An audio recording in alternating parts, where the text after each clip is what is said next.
Okay, तो ये जो डॉक्यूमेंट में जैसा एक विंडो बताया था वैसा ही यहाँ पे विंडो आ गया है, राइट। तो यहाँ पे ये जो .NET फ्रेमवर्क है 3.5, 3.5 और ये 4.7 और यहाँ पे 4.8, क्योंकि अभी जो लेटेस्ट .NET फ्रेमवर्क है वो 4.8 चल रहा है। तो आपके सिस्टम के हिसाब से जो भी लेटेस्ट होगा वो आपको यहाँ पे शो कर देगा। और यहाँ पे ये रहेगा आपका IIS, इंटरनेट इंफॉर्मेशन सर्विसेज। तो यहाँ पे जितने भी है फ्लैग वो सब आपको इनेबल कर देने हैं वेब मैनेजमेंट टूल्स के अंदर या फिर वर्ल्ड वाइड वेब सर्विसेज के अंदर जितने भी हैं वो सब।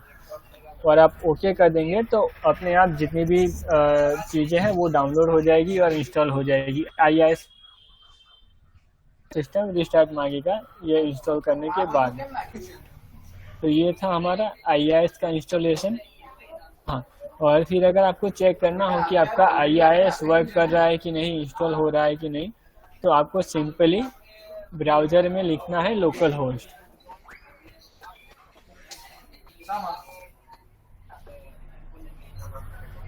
अगर लोकल होस्ट होने पे आपका ये स्क्रीन आ रहा है मीन्स कि आपका जो IIS है वो सही से इंस्टॉल हो गया है, ठीक है।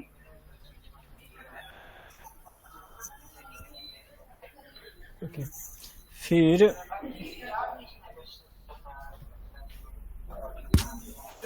उसके बाद यहाँ पे बताया है .NET फ्रेमवर्क का कि .NET फ्रेमवर्क आप कहाँ से अगर डायरेक्ट आपको डाउनलोड करना हो तो वो आपको माइक्रोसॉफ्ट की वेबसाइट पे भी मिल जाता है। अगर आपको डायरेक्ट डाउनलोड करना हो तो download .NET framework 4.5 run time, अभी 4.8 चल रहा है तो आप 4.8 भी डायरेक्टली डाउनलोड कर सकते हैं। और उससे बस नॉर्मली आपको रन एज एडमिनिस्ट्रेटर करके ओके करना है और वो सीधा इंस्टॉल हो जाएगा आपका।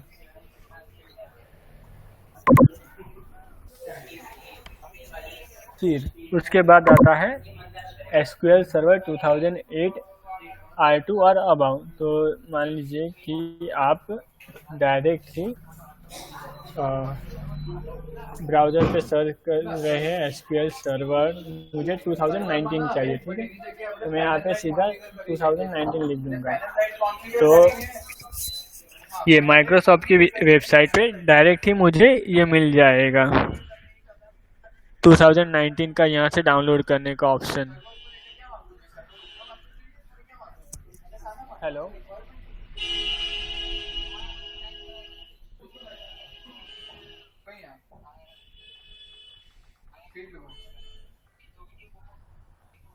यहाँ से आपको ये वाला ऑन प्रीमाइसिस या जो भी चाहिए उस हिसाब से आपको डाउनलोड कर लेना रहता है एक्सप्रेस।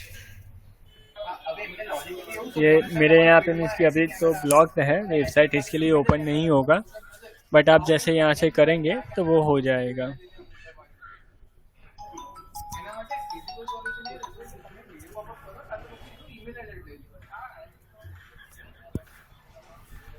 तो उसके बाद यहाँ पे आपको ये पूरा इंस्टॉलेशन स्टेप्स बताया है कि आपका जैसे ही SQL डाउनलोड हो जाए उसके बाद उसे आपको इंस्टॉल कैसे करना है।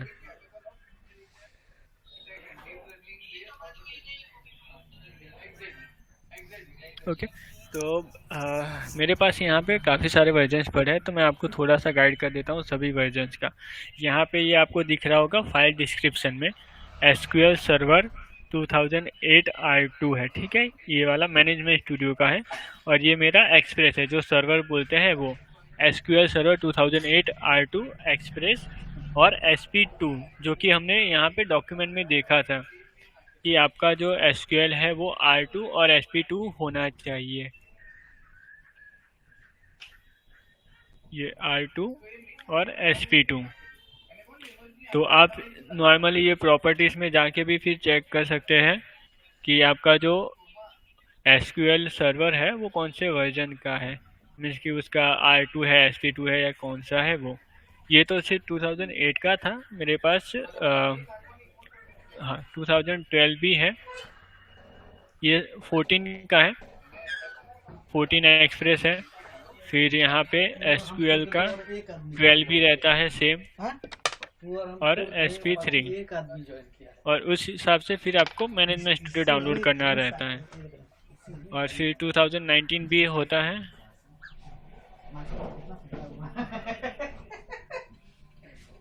माइक्रोसॉफ्ट एसक्यूएल सर्वर 2090, ठीक है। उसके बाद आपको वो डाउनलोड करने के बाद रन एज एडमिनिस्ट्रेटर ओपन करना है। यहाँ पे एक ऑप्शन आएगा new servers stand alone installation और add features to an existing installation, उस पर क्लिक करना है। फिर I accept terms and condition पे क्लिक करना है। उसके बाद यहाँ पे आपको सब इंस्टेंस पूछेगा कि आपको क्या क्या फीचर आपके इंस्टेंस में चाहिए, तो आपको यहाँ पे जितने भी ऑप्शंस है वो सब क्लिक करके नेक्स्ट कर देना है। उसके बाद यहाँ पे नेम्ड इंस्टेंस का ऑप्शन आएगा और डिफ़ॉल्ट इंस्टेंस का ऑप्शन आएगा। तो नेम्ड इंस्टेंस की अगर आपको खुद से कुछ नेम देना है इंस्टेंस को, तो आप मैन्युअली यहाँ पे कोई भी नाम दे सकते हैं। और डिफ़ॉल्ट इंस्टेंस मीन्स कि वो अपने आप ही डिफ़ॉल्ट जो नेम होता है एसक्यूएल के वर्जन के हिसाब से वो नेम दे देगा वो।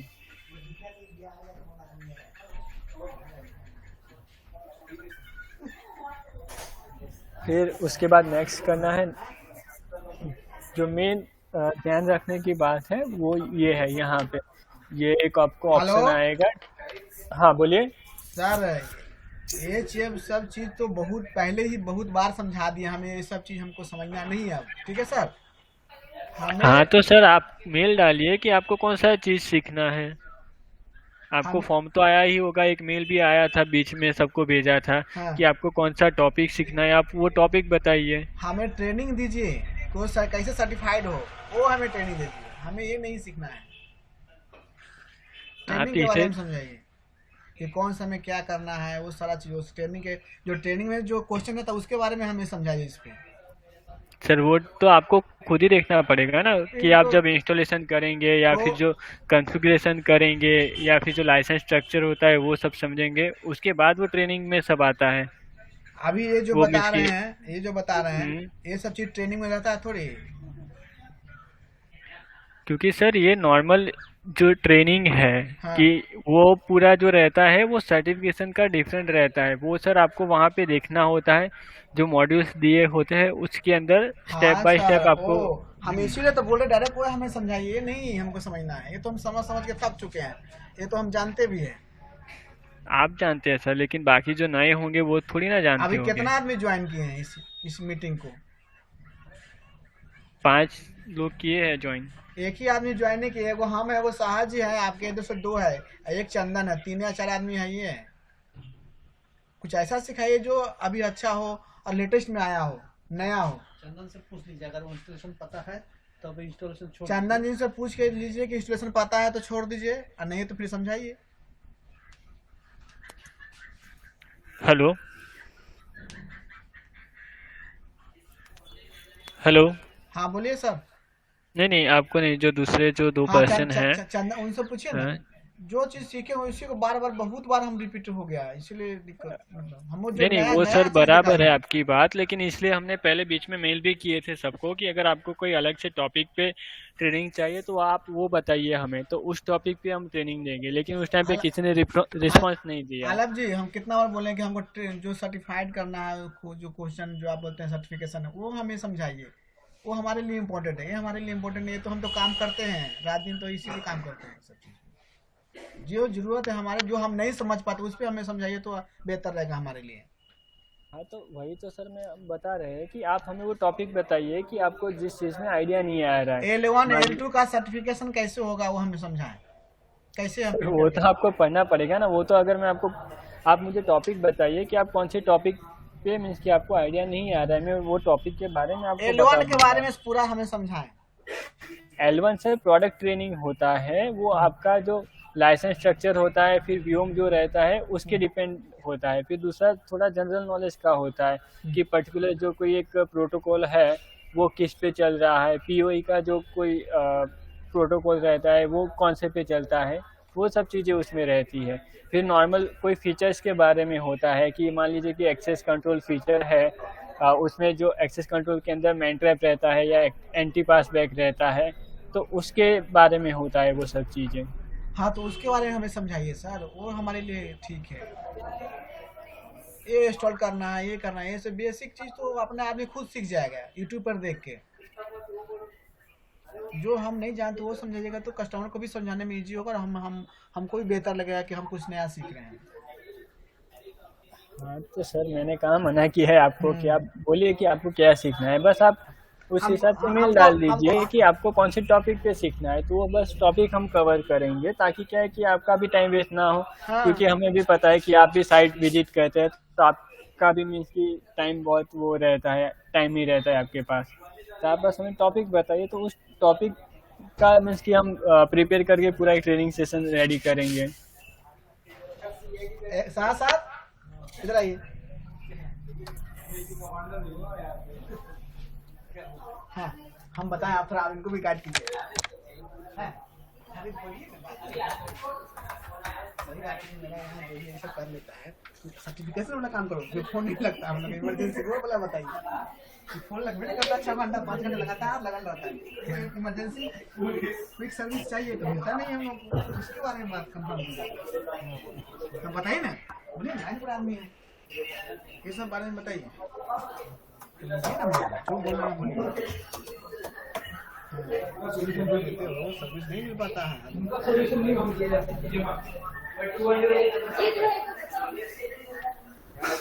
Hello hello. हेलो। हाँ पंकज जी बोले। बोले कि इंस्टॉलेशन लेके टाइम वेस्ट हो जाता है ना।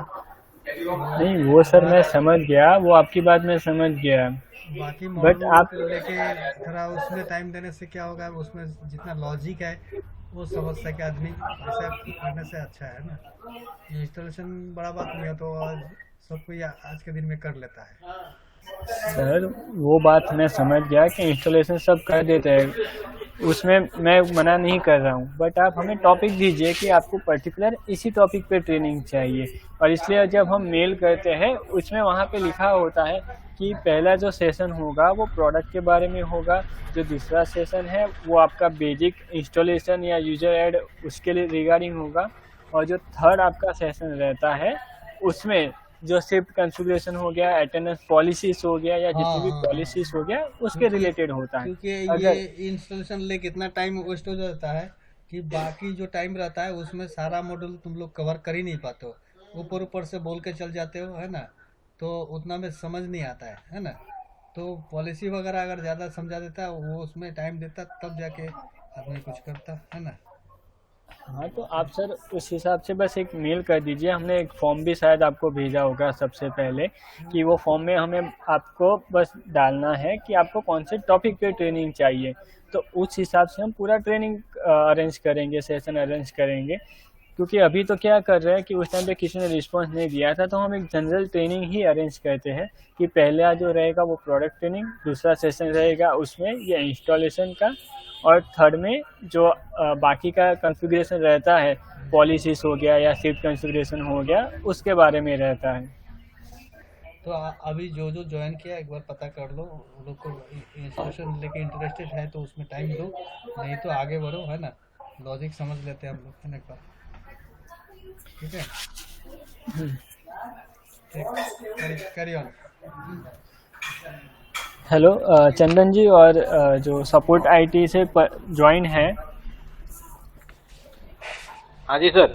हाँ सर, आपको तो ये जो बेसिक इंस्टॉलेशन है उसका बेसिक इंस्टॉलेशन का आइडिया है, बट एक छोटी सी क्वेरी है कि हमारे क्लाइंट के एंड पे एक इंटीग्रा 200 लगी हुई है, ठीक है, और उसका हमारा फिंगरप्रिंट सेंसर काम नहीं कर रहा है। तो उस कंडीशन में हम किसी पर्टिकुलर किसी दूसरे तरह से अटेंडेंस ले सकते हैं उस पर, ताकि हम मशीन को रिप्लेसमेंट या रिपेयरिंग के लिए भेजें।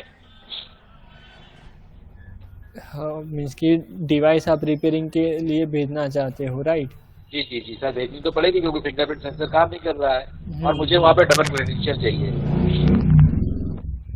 तो वहाँ पे दूसरा कोई डिवाइस अवेलेबल नहीं है अभी? सर उस साइट पे नहीं है। नहीं, मतलब साइट जो है वहाँ पे एक ही इंटीग्रा डिवाइस है या दो है, ऐसा पूछ रहा हूँ, या मल्टीपल डिवाइस? उस पर्टिकुलर उस लोकेशन पे एक इंटीग्रा डिवाइस है। ओके, तो वहाँ पे अगर ESS का लाइसेंस होगा तो यूजर ESS से भी पंच कर सकता सर है। ESS का लाइसेंस जब हमारा सारा सोल्यूशन हम ऑन प्रीमाइज दे रहे हैं तो ESS हमारे पास केवल बाय डिफॉल्ट सोल्यूशन वो है लाइसेंस। तो पर्टिकुलर अगर वहाँ पे कम यूजर्स हो तो उतने यूजर्स का ही आप ESS इनेबल कर दीजिए। नहीं, आप समझे नहीं मेरी बात।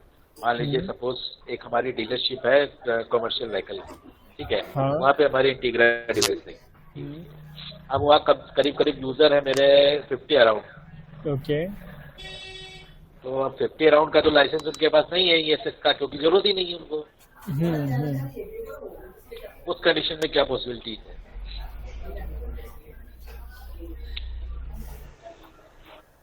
अगर डिवाइस नहीं है तो सर वहाँ पे तो बस ये ESS का ही एक ऑप्शन है, या फिर वो मैन्युअली वहाँ पे एक एक्सेल शीट बना के इंपोर्ट कर सकते हैं। सॉरी, हाँ, वो इंपोर्ट कर सकते हैं वहाँ पे।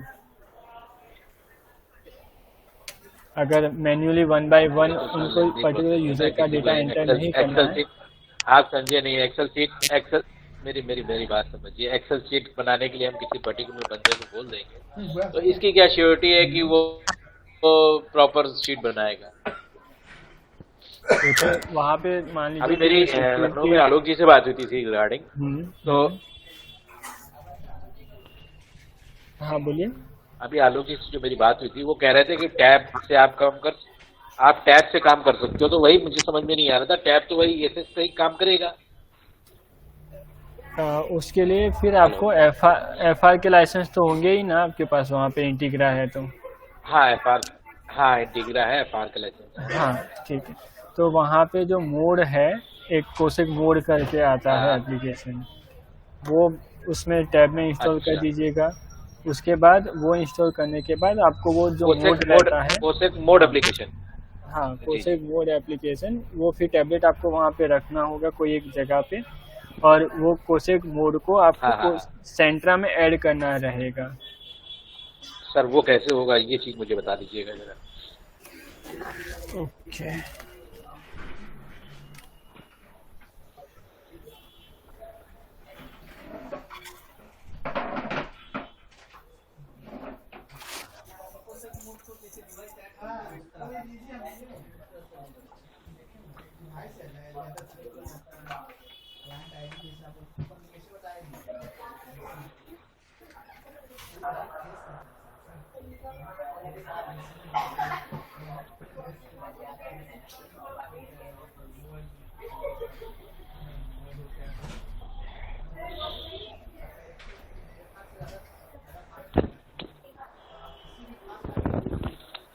ये आपका जो भी कोसेक मोड होगा ना, उसका इंटरफेस ऐसे होगा। जब आप कोसेक सेंट्रा सिलेक्ट करेंगे तब आपको, अगर सेम नेटवर्क में है तो लोकल आईपी से ही आपका हो जाएगा, और 11,000 पोर्ट।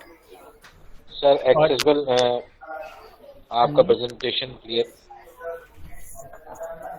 इसके पे कुछ भी विजिबल नहीं है।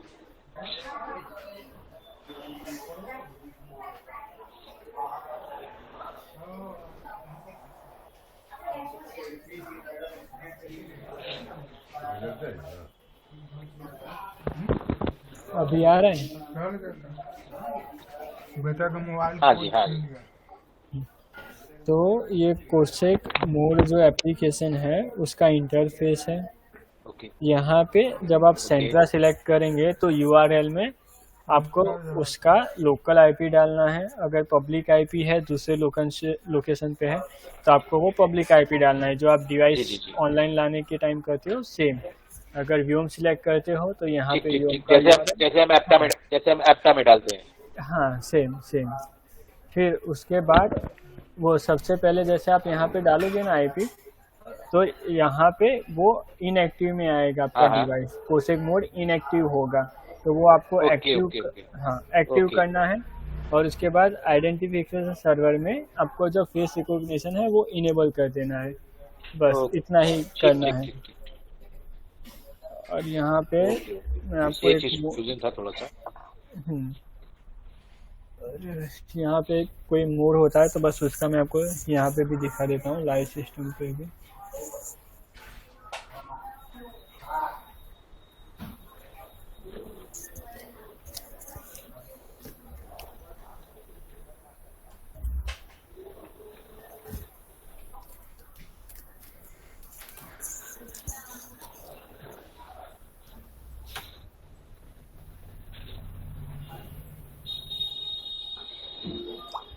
यहाँ पे ये आपका आईडी रहेगा जो कि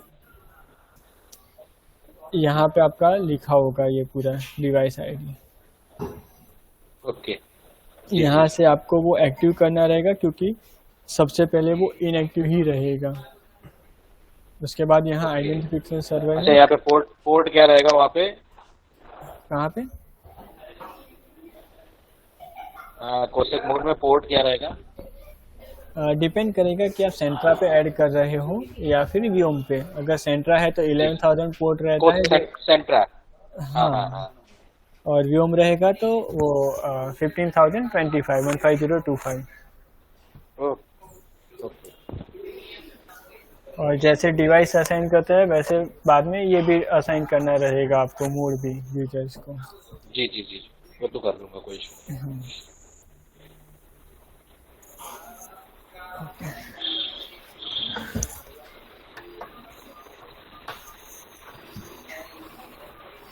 ओके, तो इंस्टॉलेशन पे नहीं जाते तो सीधा सिर्फ कॉन्फ़िगरेशन पे ही चले जाते हैं, या फिर आपको यहाँ से जो देखना है LMS में से ही डायरेक्ट तो वो करते हैं।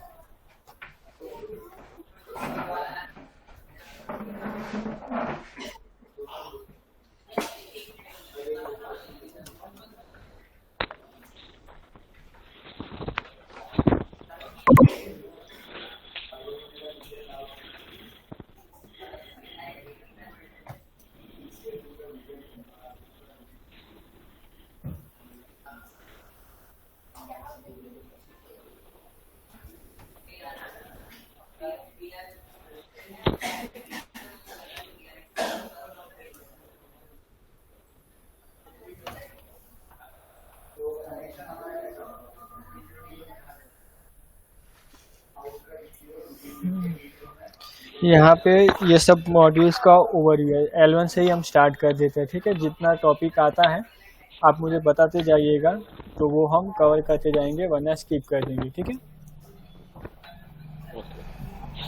तो यहाँ पे ये सबसे पहला जो है, इसमें आपको सभी जो सिस्टम है, मीन्स की जो टाइम अटेंडेंस सॉफ्टवेयर रहता है उसकी फंक्शनलिटी क्या है वो बताया है। फिर जो पोर्टल रहता है, टाइम अटेंडेंस हो गया, ESS हो गया, एक्सेस कंट्रोल, वो सब के बारे में यहाँ पे ओवरव्यू है। तो इसमें सबको आइडिया है, राइट? डाल के देख लो। क्या सर? हेलो, अगर इसमें ओवरव्यू में सबको आइडिया है तो हम आगे के टॉपिक पे जाते हैं।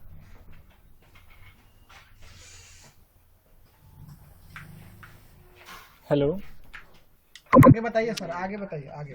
ओके।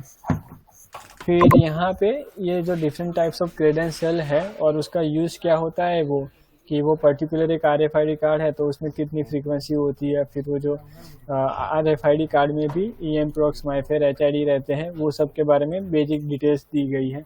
वैसे ही आपका बायोमेट्रिक फिंगर टेम्पलेट हो गया, वो सब कैसे वर्क करते हैं, ऑथेंटिकेशन मोड हो गया वो। तो इसमें कुछ डाउट? हाँ, क्रेडेंशियल के बारे में समझाए हमें। डिफरेंट टाइप ऑफ क्रेडेंशियल, एक होता है कार्ड, फिंगर, फेस। ओके, तो ये पता है, तो ये भी स्किप कर देते हैं, ठीक है। ये नहीं, RFID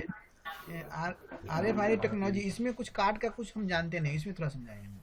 ओके, तो यहाँ पे ये क्रेडेंशियल रहते हैं डिफरेंट टाइप के, RFID, पिन, बायोमेट्रिक्स मीन्स की आपका फिंगर, और उसमें फिर पाम वेन आता है, फेस रिकॉग्निशन आता है, और रेटिना आइरिस आता है मीन्स की आँख से। सबसे पहले जो पिन टेक्नोलॉजी, वो तो सबको पता है कि जो डिवाइस रहता है उसमें हम पिन डाल के हमारा अटेंडेंस मार्क कर सकते हैं। फिर आता है RFID टेक्नोलॉजी। RFID मीन्स की जो हमारा कार्ड रहता है वो। तो यहाँ पे RFID रहता है जिसमें 3 टाइप्स के कार्ड रहते हैं।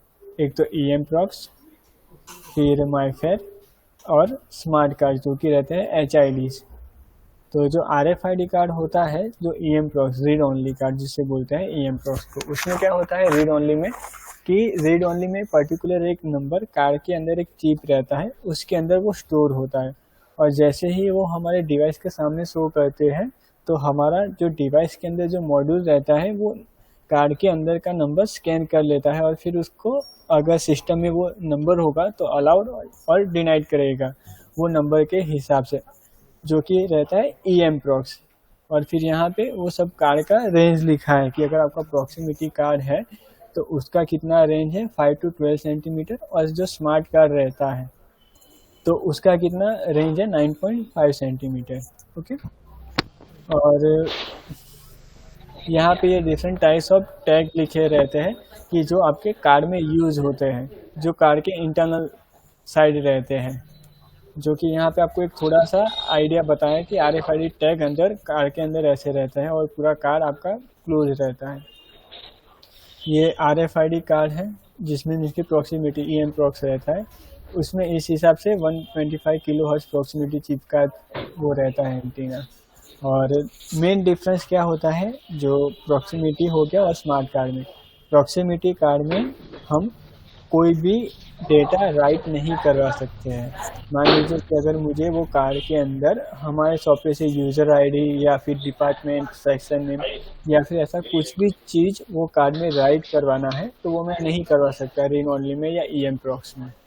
और सेम चीज़ अगर मुझे स्मार्ट कार्ड में करवानी है तो वो मैं करवा सकता हूँ। स्मार्ट कार्ड के अंदर हमें रीड ओनली और राइट का भी ऑप्शन मिलता है।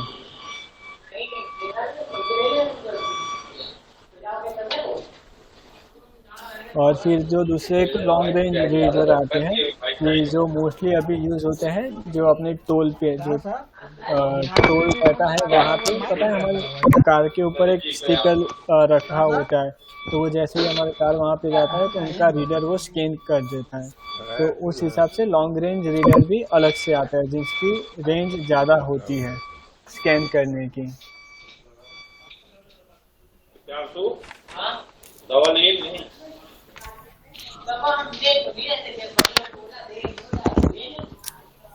फिर जो बायोमेट्रिक टेक्नोलॉजी होती है जिसकी फिंगरप्रिंट आपका, तो वो आपके सीक्वेंस पे डिपेंड करता है रेजिस और वेलिस। तो यहाँ पे फिर पता है कि रेजिस किसे कहता है, ये जो ऊपर का पार्ट होता है हमारा जो फिंगर का उसे रेजिस कहते हैं, और जो बीच में जो गैप रहता है उसे वेलिस कहते हैं।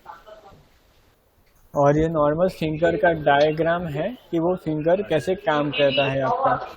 यहाँ पे फिंगरप्रिंट सेंसर होता है, उसके नीचे एनालॉग टू डिजिटल कन्वर्टर होता है, और वो फिर हमारे फिंगरप्रिंट स्कैनर के थ्रू जाके यहाँ पे जाता है, फिर ये एप्लीकेशन में जाता है। जब भी आप पंच करते हैं या इनरोलमेंट करवाते हैं तो वो एनालॉग टू डिजिटल कन्वर्ट होके फिर हमारे डेटाबेस में स्टोर होता है या फिर एप्लीकेशन में स्टोर होता है।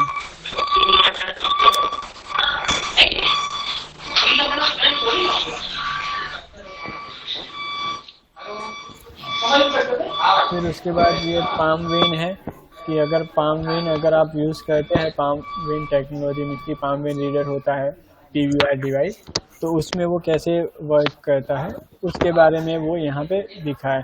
क्योंकि हर एक यूज़र का जैसे ही वो स्कैनर के सामने हाथ लाता है सेंसर के सामने, तो हर एक यूज़र का जो पाम वेन पैटर्न होता है वो डिफरेंट होता है, और वही पाम वेन हमारे डिवाइस के अंदर स्टोर होता है। और यहाँ पे ये डिफरेंस बताया है कि विजिबल रे इमेज कैसा होता है, जिसकी हमारा जो नॉर्मल थंब हो ये हैंड रहता है उसका, और यहाँ पे ये इंफ्रारेड इमेज में कैसा दिखता है हमारा जो ये वेन होता है वो, और ये एक्सपेक्टेड वेन पैटर्न रहता है कि जो कि हमारे डेटाबेस में स्टोर होता है। फिर यहाँ पे आता है फेस रिकॉग्निशन टेक्नोलॉजी, तो उसमें भी वो कैसे चेक करता है कि मोबाइल एप्लीकेशन हो गया या कुछ भी हो गया, आपका कैप्चर फेस चेक करने जाएगा, मीन्स कि आपका जो एनरोलमेंट फेस है वो, और अभी आप जो फोटो शो कर रहे हो मीन्स कि जो लाइव कैमरा रहता है उसके अंदर जो आपका फेस डिटेक्ट होता है उस हिसाब से वो चेक करने जाता है डेटाबेस में कि आपका फेस मैच कर रहा है कि नहीं कर रहा है। और ये रेटिना रिकॉग्निशन टेक्नोलॉजी है जो कि अभी हमारे सॉफ्टवेयर में अवेलेबल नहीं है, हमारे में बस ये फेस रिकॉग्निशन तक ही अवेलेबल है टेक्नोलॉजी।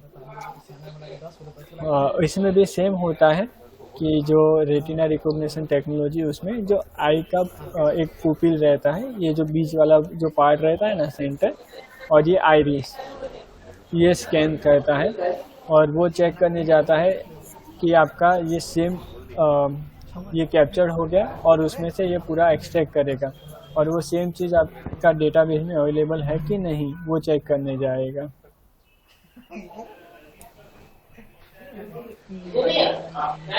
फिर उसके बाद आता है ऑथेंटिकेशन मोड 1 to 1, जिससे आपका जो कार्ड, मैंने जैसे बताया था कि स्मार्ट कार्ड है, तो स्मार्ट कार्ड के अंदर आप कोई भी चीज़ राइट करवाते हो तो आप जैसे कार्ड शो करोगे तो वहाँ पे वो बस उसको कार्ड में ही डिटेल चेक करना है कि ये कार्ड में पर्टिकुलर यूजर का डिटेल है कि नहीं, और वो डिवाइस में और एप्लीकेशन में चेक करने जाएगा, तो वो 1 to 1 हो गया।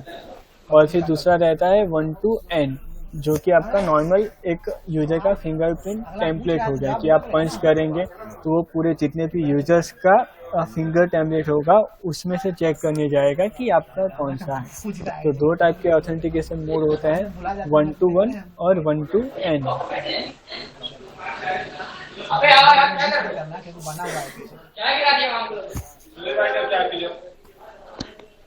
फिर आता है मोबाइल बेस्ड टेक्नोलॉजी। तो मोबाइल बेस्ड मीन्स की जो कोसेक एप्टा ऐप होता है वो आप यूज़ कर सकते हैं। उसमें अगर आपने यूज़र को राइट दिया है ESS से पंच करने का तो वो नॉर्मली पंच कर सकते हैं, या फिर उसके अंदर ही QR बेस का भी ऑप्शन आता है एप्टा ऐप में, या फिर ब्लूटूथ बेस भी आप पंच कर सकते हैं एप्टा में से ही। और हाँ, एप्टा में दूसरा भी एक ऑप्शन रहता है कि आपको फेस रिकॉग्निशन से पंच करवाना है तो भी एप्टा ऐप से आप करवा सकते हैं। और दूसरा एक कोसेक ACS ऐप रहता है जिसमें बस आप ब्लूटूथ से वर्क करवा सकते हैं, पंच करवा सकते हैं। तो यहाँ पे ये QR बेस का बताया है आपको, और उसके बाद ये ब्लूटूथ बेस का बताया है जो मैंने अभी आपको बताया वो। ये फेस रिकॉग्निशन हो गया, और फेस रिकॉग्निशन आप मोबाइल से भी कर सकते हैं जो मैंने बताया एप्टा एप्लीकेशन से वो। ओके, फिर यहाँ पे कम्युनिकेशन टेक्नोलॉजीज है कि हेलो हाँ बोलिए सर, फेस इनरोलमेंट का मोबाइल से आया है कि नहीं अभी तक टेक्नोलॉजी? फेस इनरोलमेंट जी, फेस इनरोलमेंट का मोबाइल से तो नहीं आया है, लेकिन अभी पहले क्या होता था कि आपको इनरोल यूटिलिटी यूज़ करना पड़ता था राइट फेस के लिए। अभी वही चीज़ आप कोसेक वेब से कर सकते हैं, जैसे वो कोसेक वेब से ही हम फिंगरप्रिंट का कमांड भेजते थे। मोबाइल से करना है। नहीं, मोबाइल से नहीं आया है।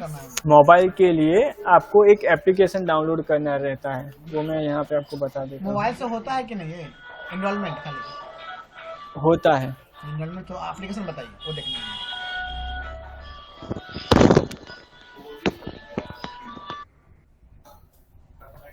क्योंकि क्या है, अभी मेरे पास अभी डिवाइस मतलब 30 मीटर 40 मीटर दूरी पे लगा हुआ है, तो हम अपना मोबाइल से लोकल नेटवर्क से स्कैन करके फेस कर लेंगे, उसके बाद उनका डाटा उस मोबाइल पे उस डिवाइस पे डाल देंगे तो चला जाएगा। हमारा कहना है ये है। Just 1 minute.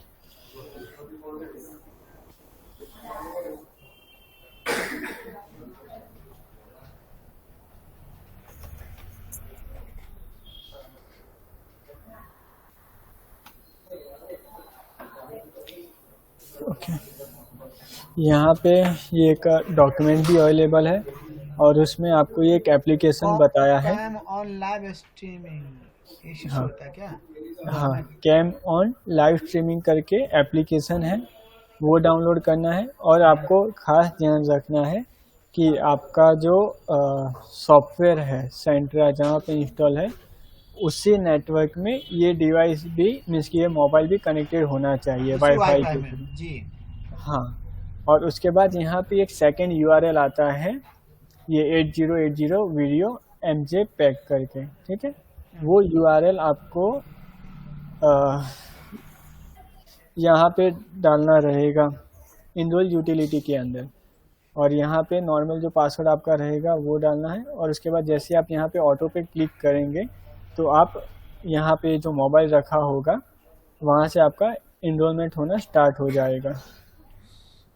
नहीं सर, हम ऐसा नहीं पूछे थे। उसमें ऑप्शन आना चाहिए कि इनरोलमेंट के लिए कौन सा है बटन, नहीं नहीं नहीं, वो ऐसे नहीं अटेंडेंस के होगा। लिए कौन सा आपके बटन है। पास अगर हाँ डिवाइस नहीं है तो आप मोबाइल से कर सकते हैं, लेकिन उसके लिए इनडोर यूटिलिटी तो चाहिए ही रहेगा फिर तो आपको। हो गया, वो तो मेरा मॉनिटर पर ये सब डाटा जाए, मतलब कॉन्फ़िगरेशन करना ही पड़ेगा ना। हाँ। कहीं ना कहीं वो हमारा वो टाइम उतना ले ही लिया, लग ही रहा है। और जो नया सॉफ्टवेयर रहता है 111 करके, सॉरी 111 नहीं, 18.5, उसमें इनडोर यूटिलिटी की जरूरत नहीं रहेगी आपको। आप डायरेक्ट ही डिवाइस यहाँ से ही इन्वायरमेंट का कमांड दे सकते हैं फेस का। कहाँ से वो दिखा रही था। बता देता हूँ वो भी मैं आपको।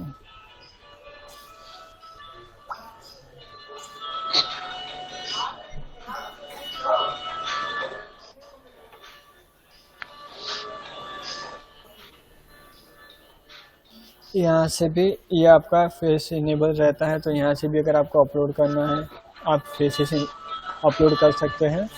और दूसरा यहाँ पे आपका इनरोलमेंट टाइम, आपको वो पहले तो डिवाइस सिलेक्ट करना रहेगा। अगर यहाँ पे कनेक्टेड होगा तो वो आपको ऑप्शन भी दे देगा फिर यहाँ से ये फेस का इनरोलमेंट टाइप फेस। तो यहाँ से आप यहाँ पे आप अगर 10 फेस करवाना है तो 10 फेस के साथ इनरोलमेंट का कमांड भेज सकते हैं, तो वो यहाँ से भी डिवाइस पे जा सकेगा। इस केस में आपको इनरोल यूटिलिटी की कोई रिक्वायरमेंट नहीं रहेगी।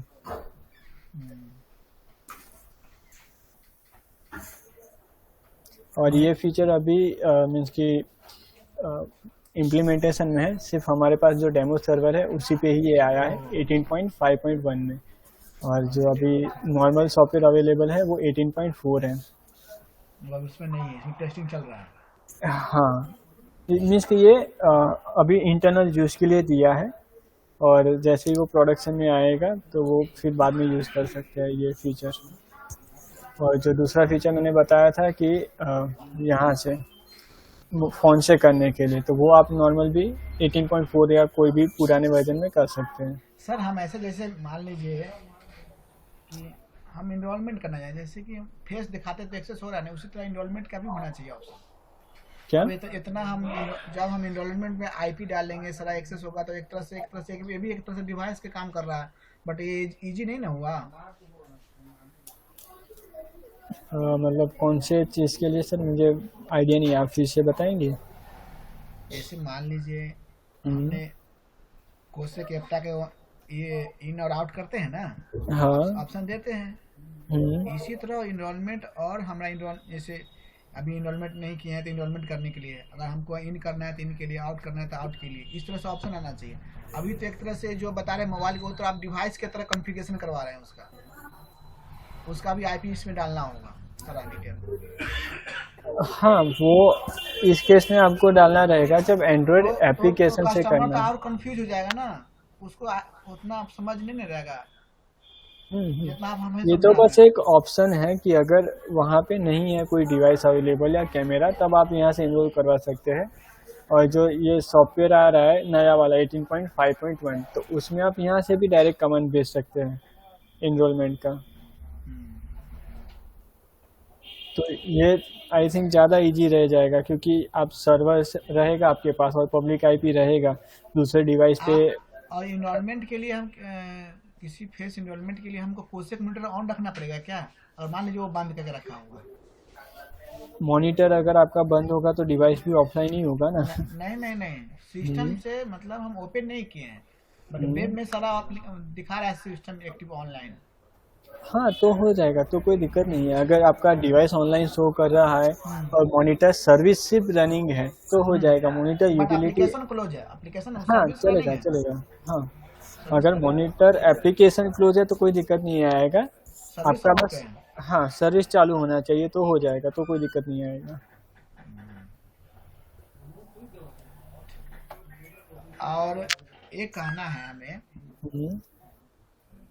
ESS में कोसेक मोड में हमको ये कंफर्म नहीं हो पाता है कि हमारे पास अभी फिलहाल कितना डिवाइस रनिंग है, कितना डिवाइस ऑनलाइन है, ऑफलाइन, ये सब पता नहीं चल पाता है। तो कैसे देखें हम इसका भी किसमें? सॉल्यूशन?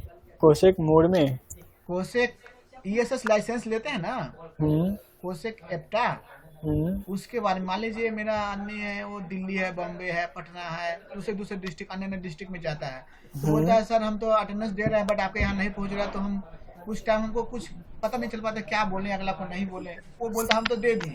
तो आप बताइए हमें कैसे देखें उसको कि हाँ ये डिवाइस, जैसे कोसेक मोड में कि डिवाइस दिखता है कि ऑनलाइन है चाहे ऑफलाइन है, तो हम बोलेंगे ना सर ये देखिए ये डिवाइस है, ये देखिए अभी ऑफलाइन है सर, तो कस्टमर को दिखा सकते हैं। बट कोसेक एप्टा में कुछ पता नहीं चलता है, कहीं ये हिडन रहता है, पता नहीं चलता है, दे ना दे अलग चीज़ है, वो कस्टमर पे डिपेंड करता है, अगला क्लाइंट पे डिपेंड करता है कि कैसा करना चाहता है नहीं करना चाहता। कोसेक ESS में एक ऑप्शन रहता है, वो मैं आपको बता देता हूँ। अगर आपका जो यूजर है सर ये नहीं चाहिए, ये तो मान लीजिए डिवाइस है ना, ये तो नॉर्मल हो गया, ये तो अलग। हाँ अभी वो ऑप्शन नहीं है कि यूजर ने किसी ने लॉगिन किया है या नहीं, वो स्टेटस नहीं मिल सकता अभी एप्टा में, वो अवेलेबल नहीं है।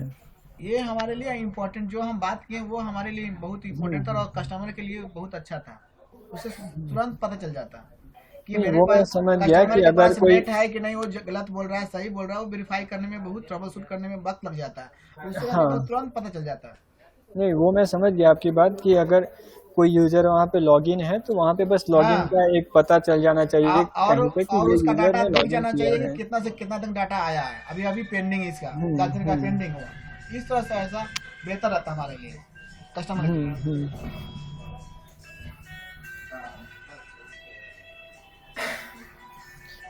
कोई नहीं, वो तो एक बार इंटरनली टीम से R&D टीम से बात करेंगे, अगर वो ऐसा सोच रहे कुछ लाने का या फिर नहीं सर ये रखिएगा तो हमारा सिस्टम और अच्छा तरह से मार्केट में आएगा। हाँ क्योंकि हम जानते हैं कहाँ कहाँ दिक्कत होता है। नहीं वो तो सर सही है, क्योंकि आप फील्ड इंजीनियर हो, आप साइट पे जाते हो तो आपको ज़्यादा नॉलेज रहता है कि कस्टमर की रिक्वायरमेंट क्या होती है और वो उन्हें क्या क्या चीज़ चाहिए रहती है, तो वो आपको ज़्यादा मीन्स कि हमसे ज़्यादा नॉलेज होगा उस चीज़ के बारे में। जिस तरह हम अभी पूछे आप हमें दिखा सकते हैं, कस्टमर बोलेगा हमें दिखाइए, जब हम लाइसेंस लिए तो हमें दिखाइए आप, तो अब उस टाइम क्या जवाब दीजिएगा हमें? इधर उधर करने से नहीं ना होगा, हमको बोलेगा दिखाइए, हमें इतना पैसा फंसाया, हमें दिखाइए करके दिखाइए, हम बोलेंगे कि ऑप्शन नहीं है तो फिर तो बात नहीं ना बन पाएगा मेरा। हाँ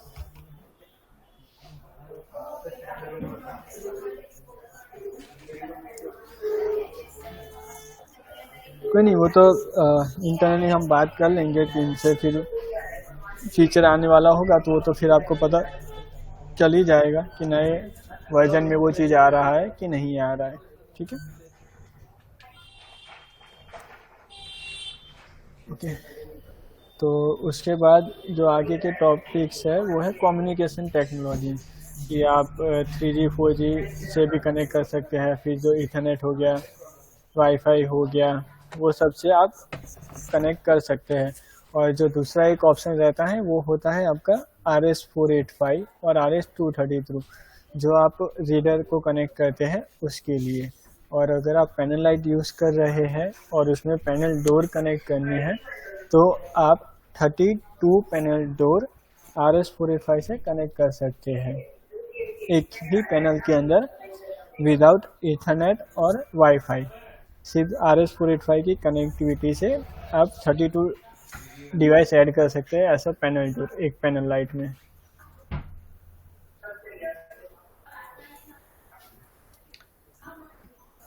हेलो, हाँ बोलिए सर। यहाँ रुकिए, यहाँ थोड़ा कंफ्यूज हो रहा है, एक सेकंड। हाँ सर,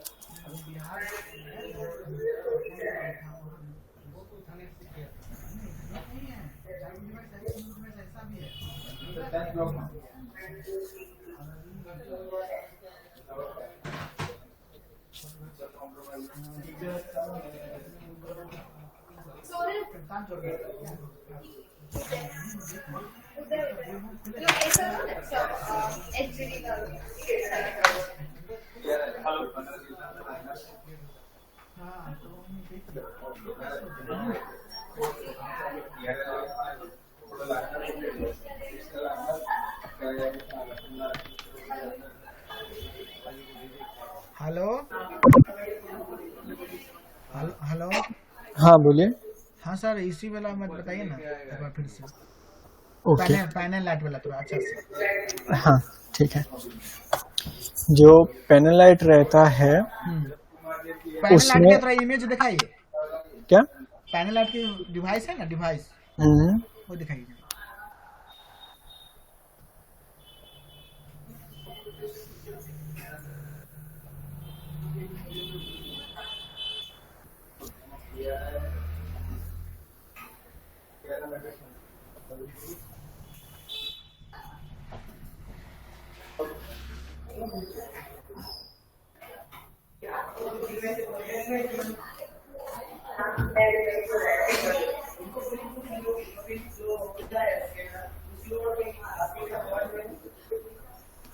ये आपका पैनल लाइट है, ठीक है।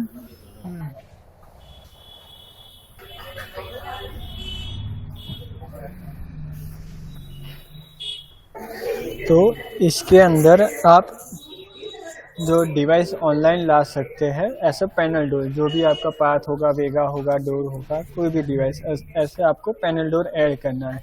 तो पहले हम जो नॉर्मल सिनेरियो होता है वो क्या होता था कि हमारा पैनल लाइट इथरनेट से कोई एक स्विच में होगा और उसी स्विच में बाकी सब डिवाइसेस भी होंगे, राइट। वो मैं यहाँ पे एक डायग्राम है वो आपको बता देता हूँ। इस हिसाब से ये मान लीजिए कि ये पैनल लाइट है और बाकी सब डिवाइसेस है, तो वो सभी एक ही स्विच में रहते थे, राइट। जी जी। तो अभी ये दूसरा जो ऑप्शन रहता है RS485 का, तो उसमें क्या रहता है कि आपका जो डिवाइस रहता है ये पैनल लाइट वही सिर्फ स्विच में रहेगा और यहाँ पे एक RS485 का ऑप्शन रहता है, ये RS485, और जिसमें A और B का ऑप्शन रहता है। तो सेम ऑप्शन आपका पाथ डिवाइस होगा या कोई भी डिवाइस होगा उसमें ये ऑप्शन रहेगा A और B का RS485 का। तो उसमें बस आपको A और B वायर यहाँ से पैनल लाइट से वो दूसरे डिवाइस में डाल देने हैं, तो वो आपका डिवाइस ऐसे RS485 ऑनलाइन आ जाएगा। और उसका जो कॉन्फ़िगरेशन रहता है वो मैं आपको एक बार यहाँ पे बता देता हूँ।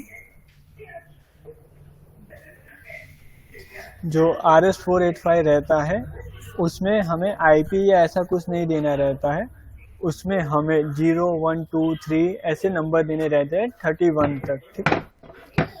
और यहाँ पे हम एक ऐसे डोर पैनल 200 ले लेते हैं और पाथ V2 ले लेते हैं, ठीक है। तो यहाँ पे अभी तक हमें तो दो ऑप्शन मिलते होंगे, आपने शायद देखा होगा, एक तो इथरनेट रहता है और RS485 रहता है। ये इथरनेट में हमें IP एड्रेस और मैक एड्रेस दोनों डालना रहता है। और जैसे ही आप RS485 करेंगे तो यहाँ पे आपको 0 से लेके 31 कोई भी नंबर डाल सकते हैं। ये नंबर कहाँ से मिलेगा? ये नंबर आपका रैंडमली होता है, वो 0 से स्टार्ट होता है। 0 मीन्स जैसे IP एड्रेस में कैसा रहता है कि 0 to 254 तक आप कोई भी डाल सकते हैं IP, राइट, सेम एक रेंज में।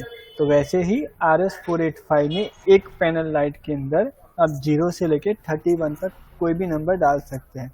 और एक नंबर आपने एक बार असाइन कर दिया किसी डिवाइस को, तो वो सेम नंबर आप फिर से किसी और डिवाइस को नहीं कर सकते।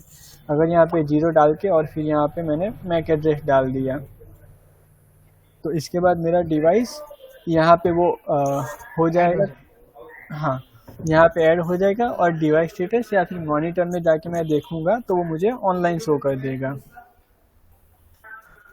और जो मॉनिटर में हम देखेंगे तो वहाँ पे नॉर्मल एक इथरनेट ऐसा कुछ ऑप्शन आता होगा, और इस केस में हमें RS485 का ऑप्शन आएगा अगर आपका डिवाइस RS485 से कनेक्टेड है। तो अभी मान लीजिए हमको वेगा फैक्स करना है, कैसे करें?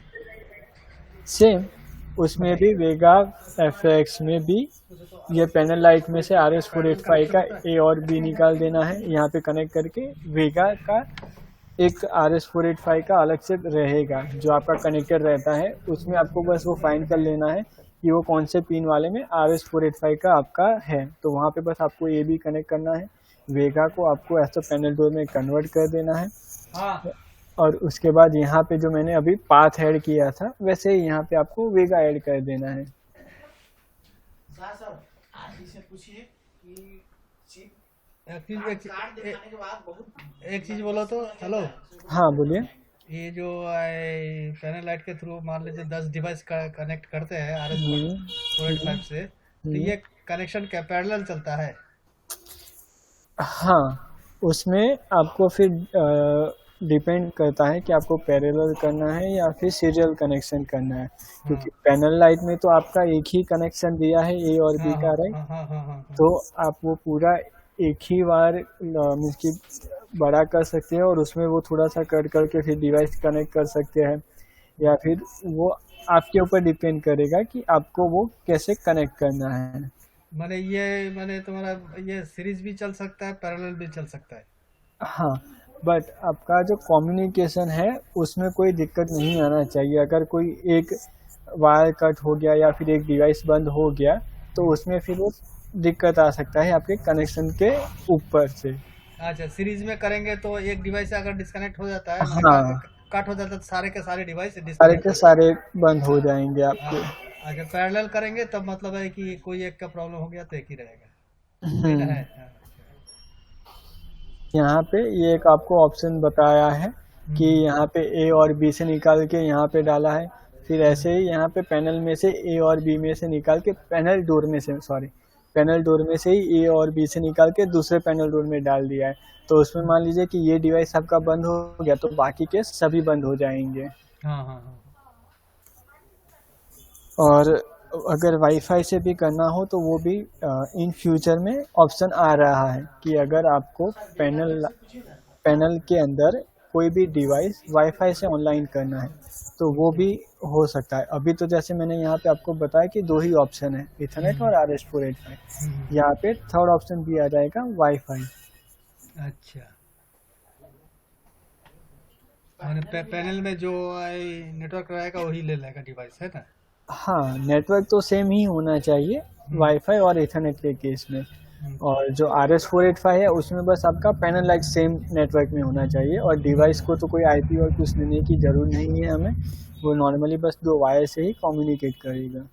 अच्छा, पैनल भी लगाना चाह रहे हैं, इथरनेट से बेगा कनेक्ट करेंगे, वो कैसे करेंगे? वो पूछिए कि हम लगता है कुछ कैसे होगा, वो थोड़ा बताइए लीजिए। पैनल भी लगा हुआ है, हाँ, बोले। कैसे करना चाहते हैं? एक चीज बोलो तो, पैनल भी लगाए और भेगा इथरनेट पे रहेगा। हाँ, वो नहीं रहेगा पैनल से, वैसे चेक करना है।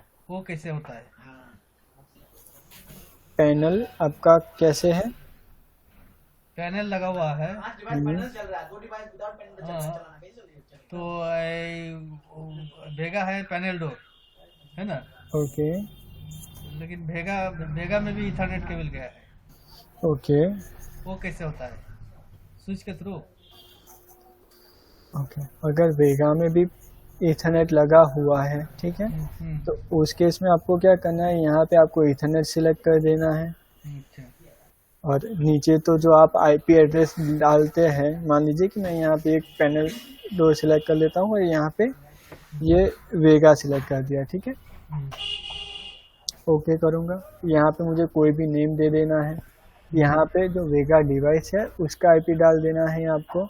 अच्छा। और जो इथरनेट के अंदर, इथरनेट मीन्स की जो लेन रहता है वहाँ पे वाईफाई डिवाइस के वेब पेज पे लेन और वाईफाई का 2 ऑप्शन आता है, ठीक है। तो लेन के अंदर जो आपका मैक एड्रेस लिखा होगा वो मैक एड्रेस आपको यहाँ पे डाल देना है। तो ये आपका डिवाइस जो वेगा रहेगा वो इथरनेट कनेक्टिविटी के साथ यहाँ पे ऑनलाइन आ जाएगा। अच्छा, ये मैक एड्रेस डालना है उसका पैनल का? यहाँ पे आपका ये जो रहेगा वो डिवाइस का IP रहेगा, मीन्स कि आपके वेगा का। वेगा का IP हो गया। हाँ, और मैक एड्रेस भी वेगा का ही रहेगा, जो लैन के अंदर रहता है वो वाला। अच्छा।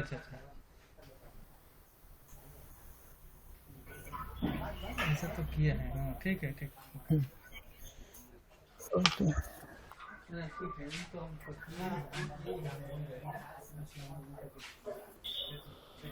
हाँ, ये न्यूजीलैंड के होता है, बाकी सब RS में।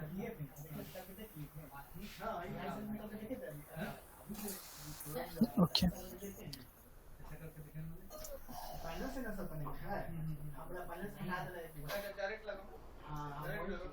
फिर जो दूसरा रहता है आपका वीगन। वीगन कब यूज होता है कि जब आप थर्ड पार्टी रीडर यूज करते हैं तब। मान लीजिए कि जो कोसेक है, मैट्रिक्स का कोई भी हार्डवेयर है, वेगा हो गया या पाथ हो गया या कोई भी डिवाइस है, उसमें आपको थर्ड पार्टी रीडर कनेक्ट करना है। तो वो आप कैसे करेंगे? तो उसके लिए आपका जो वीगन में रहता है D0 D1 ग्राउंड और टेम्प, इतने कनेक्ट वहाँ पे करने रहते हैं आपको।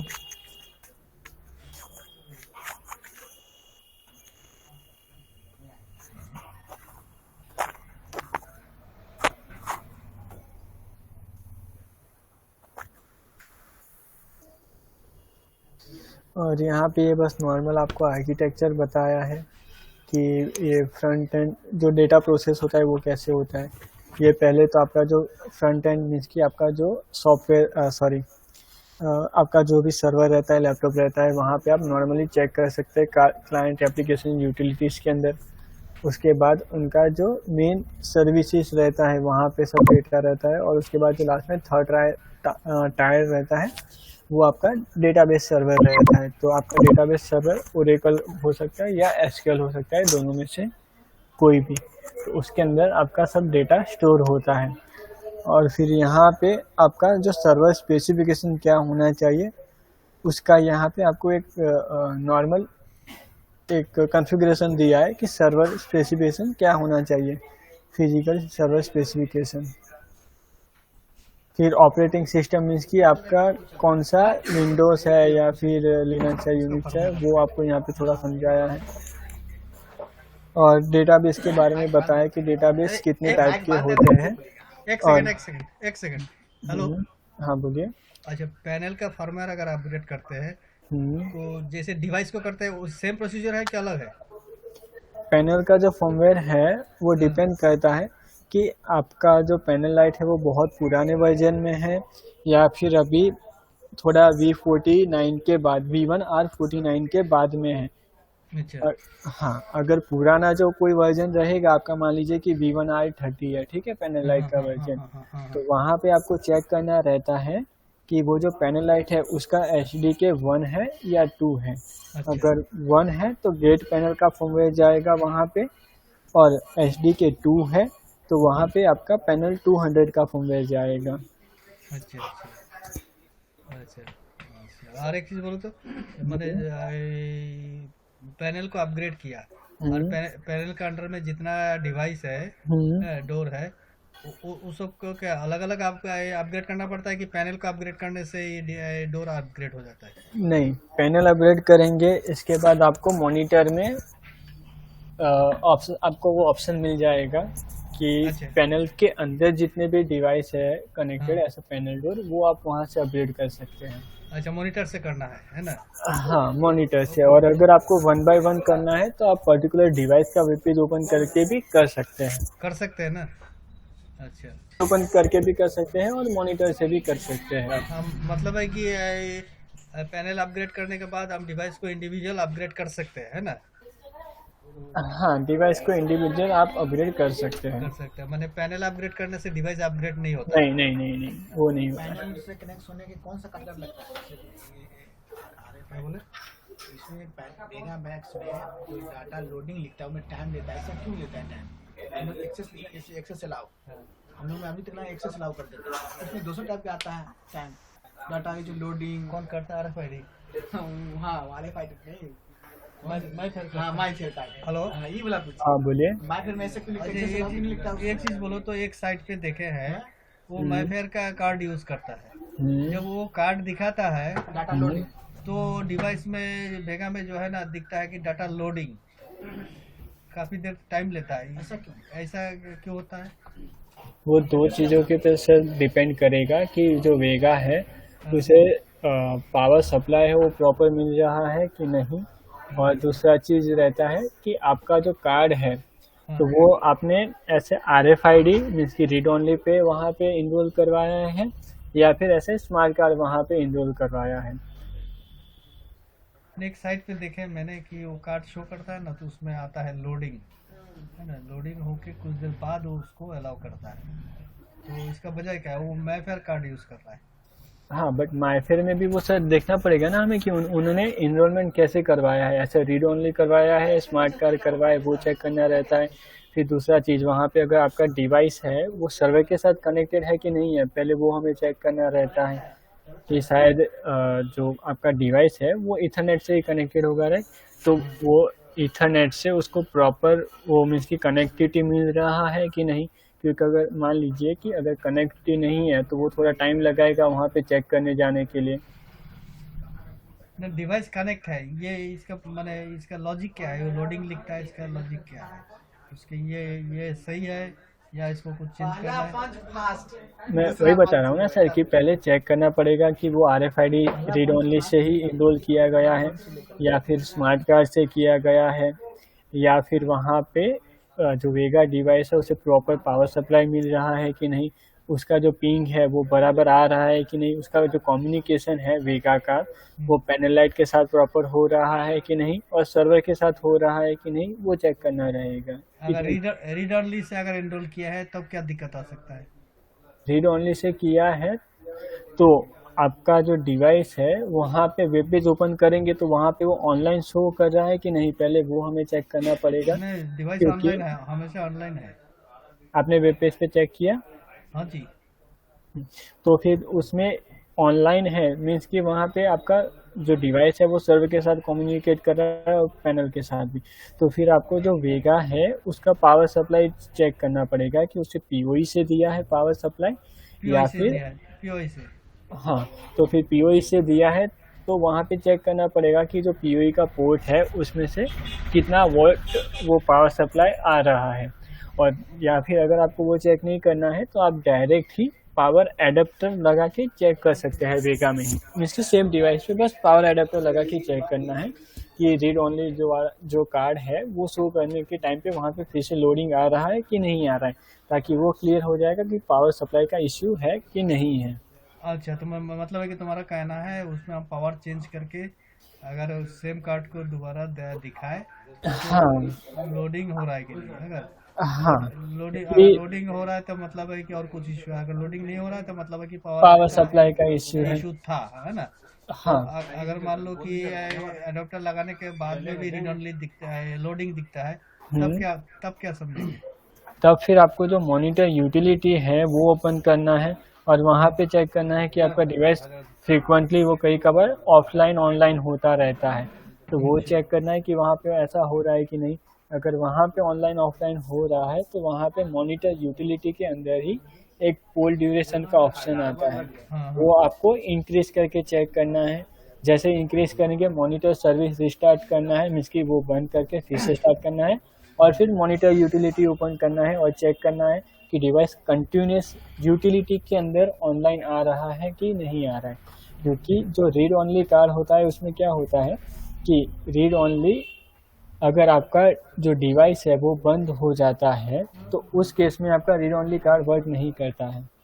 अच्छा, मीन्स की जो डिवाइस पैनल डोर रहेगा वो ऑफलाइन हो गया, पैनल के साथ कनेक्टिविटी छूट गया, तो उस केस में रीड ओनली कार्ड आपका वर्क नहीं करेगा। तो उसकी वजह से भी वो वहाँ पे लोडिंग आ सकता है और जैसे ही कनेक्टिविटी आ जाएगी तो वो आपको वहाँ पे अलाउ कर देगा। तो ये 2-3 सिनेरियो हो सकते हैं उसमें। अच्छा, सबसे पहले तो मेरे को पावर देखना है ना? हाँ, पावर देखना है और उसके बाद ये चेक करना है मॉनिटर यूटिलिटी के अंदर कि वहाँ पे क्या आपको शो कर रहा है, मीन्स कि वो पता है कई कबार कंटिन्यूसली वो ऑनलाइन ऑफलाइन होता रहता है। अच्छा, ये ऑनलाइन ऑफलाइन मॉनिटर से पता नहीं चलेगा, है ना? यूटिलिटी में देखना है। हाँ, यूटिलिटी में ही देखना है क्योंकि वेब पेज में शायद आपको फ्रिक्वेंटली ना हो, क्योंकि वेब पेज तो ऑटोमेटिक रिफ्रेश होगा नहीं वहाँ पे, राइट? वो हम मैन्युअली करेंगे तभी हमें पता चलेगा और थोड़े टाइम के लिए अगर ऑफलाइन होगा तो वो हमें पता नहीं चलेगा, तो वो हमें मॉनिटर यूटिलिटी से ही वेरीफाई करना है। और पिंग में भी डिले टाइम दिखाएगा। क्या उस केस सर? में पिंग करते हैं अगर डिवाइस, तो उस केस में वो डिले टाइम दिखाएगा। अगर आपका जो पिंग मीन्स कि ब्रेक हो रहा है या फिर ज़्यादा आ रहा है तो वो आपको फिर नेटवर्क साइड से चेक करना पड़ेगा।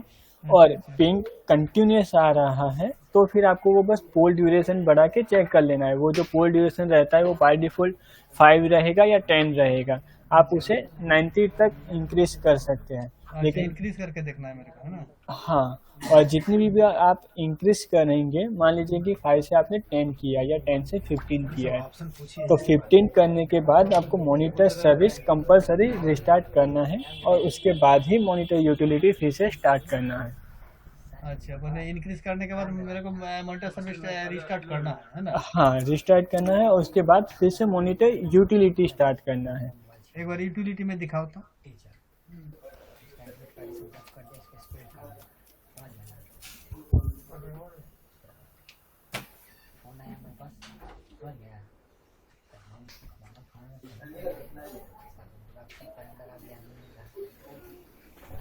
यहाँ टूल्स के अंदर ऑप्शन पे क्लिक करना है और यहाँ डिस्प्ले सेटिंग या लॉक सेटिंग कहीं पे भी आप राइट क्लिक करेंगे डबल बार तो यहाँ पे पासवर्ड के लिए पूछेगा और पासवर्ड रहेगा मैट्रिक्स। जो करंट मंथ होगा उसके फर्स्ट 3 कैरेक्टर्स, अभी दिसंबर चल रहा है तो DEC और करंट ईयर 2021 और यहाँ पे आपको पोल ड्यूरेशन मिलेगा। ये पोल ड्यूरेशन आपको बढ़ा के चेक कर लेना है, ठीक है। ये बढ़ाने के बाद यहाँ से ओके करेंगे, मॉनिटर बंद करना है और यहाँ से सर्विस रिस्टार्ट करके फिर से मॉनिटर ओपन करना है आपको। ठीक है।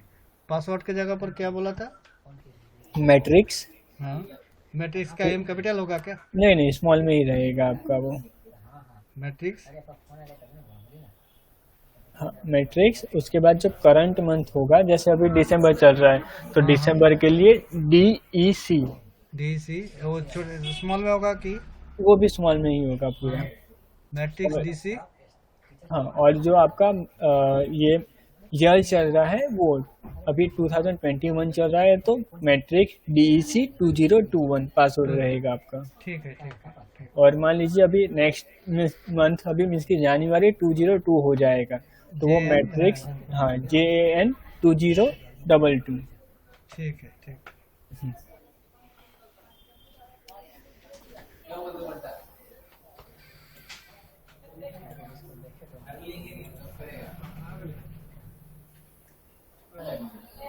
ओके, फिर जो यहाँ पे इंटीग्रेशन का पार्ट होता है कि जो इंटीग्रेशन होता है वो आप 3 तरीके से कर सकते हैं। एक तो डेटाबेस टू डेटाबेस, कि जो आप कोसेक इंस्टॉल करते हैं उसमें SQL या ओरेकल आपका कोई भी एक डेटाबेस होगा, राइट। तो वही डेटाबेस से इंटीग्रेट यूटिलिटी के थ्रू आप उनका कोई एक डेटाबेस होगा उसके अंदर आप डेटा दे सकते हैं डायरेक्ट। और जो फिर दूसरा ऑप्शन रहता है API के थ्रू, आपको एक API बनानी रहती है कस्टमर की रिक्वायरमेंट के हिसाब से और वो API आप उन्हें देंगे। वो API वो उनके सॉफ्टवेयर में या फिर उनका जो भी रहेगा ERP उसमें वो चेक करेंगे और फिर वहाँ पे वो ऑटोमेटिक डेटा API के थ्रू उनके वहाँ पे चला जाएगा। मेरे पास एक API है ऐसे सैंपल, वो मैं आपको दिखा देता हूँ। 36 घंटा कहाँ है? कौन 1,000 रुपया लॉस हो गया मेरा।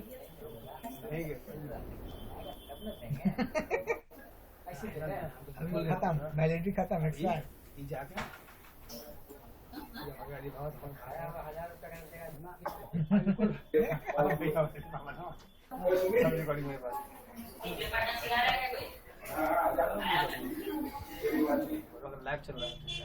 मेरा वीडियो दूरा लग रहा है, मुर्गा जमाना करना से वीडियो है, दिखा दे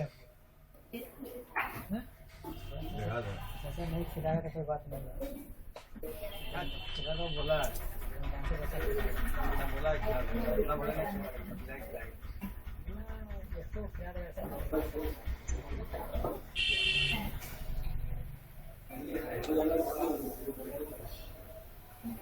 चलिए खिलाया हो गया।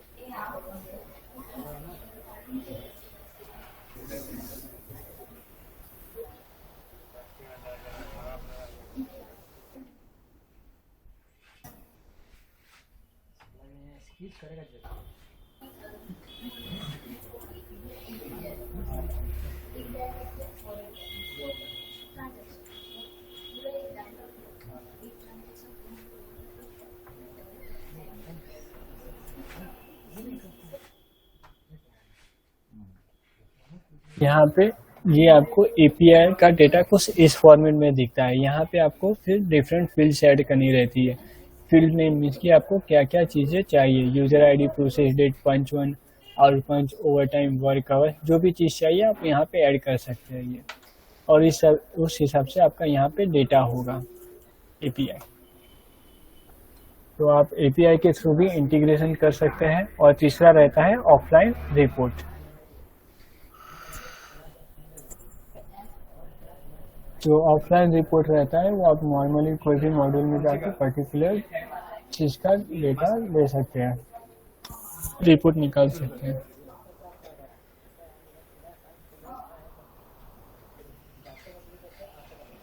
फिर यहाँ पे लिखा है कि डेटाबेस का जो इंटीग्रेशन होता है वो कौन से फॉर्मेट में हो सकता है। MS SQL to MS SQL, MS SQL to Oracle, ओरेकल टू MS SQL और MS SQL टू MySQL, इतने में आप इंटीग्रेशन कर सकते हैं।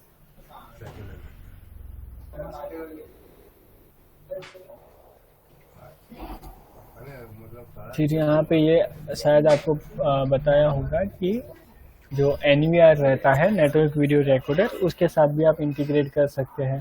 फिर फायर पैनल के साथ इंटीग्रेट कर सकते हैं।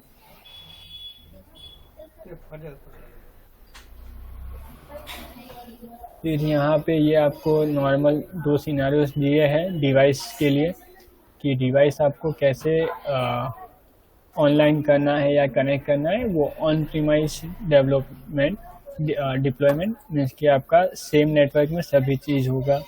और दूसरा रहता है क्लाउड बेस्ड, जिसमें आपका डिवाइस पूरा अलग जगह पे रहता है।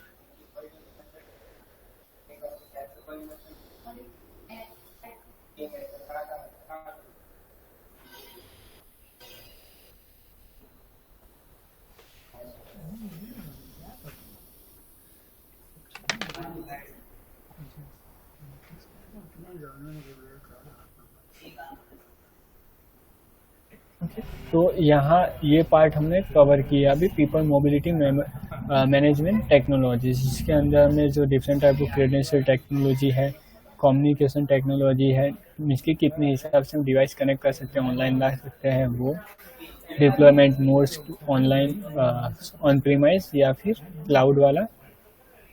ओके, फिर इसके बाद यहाँ पे सेम जो मॉड्यूल्स है उसके बारे में यहाँ पे आपको समझाया है कि पर्टिकुलर मॉड्यूल है उसका बेनिफिट क्या है, वो सब चीज़ों के बारे में। और यहाँ पे है आपका जो कोचेक सेंट्रा रहता है और व्योम रहता है, उसके बारे में यहाँ पे आपको समझाया है। तो आपको इसके बारे में आइडिया है, सेंट्रा और व्योम के बारे में?